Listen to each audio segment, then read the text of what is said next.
You've spoken about reclaiming the LGBT category from the far left. How are you currently doing that? What is the solution to reclaiming? I think part of what we need to do is more visibility for people who are LGBT but aren't lunatics. So like when, for example, when you, for a long time, there were no trans YouTubers who weren't far leftist except for Blair White, just her.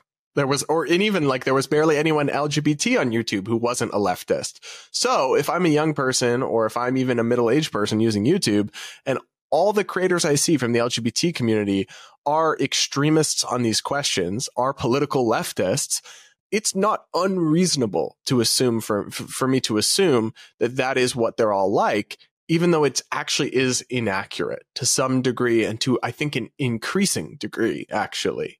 So what I think we need is more visibility, first of all, to promote and have more people out there who are pro-LGBT acceptance and tolerance and are part of the community, but reject the extremes of the activist class and are presenting a more palatable and moderate and nuanced position to show people that it's not all or nothing.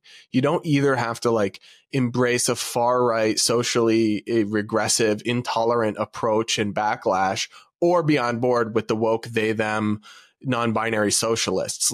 Those aren't the only two options. And so I think that if we want to reclaim this and stop this bus from veering off the tracks, we have to provide an alternative and let people know that there are other options that exist. It doesn't have to be all one extreme or all the other.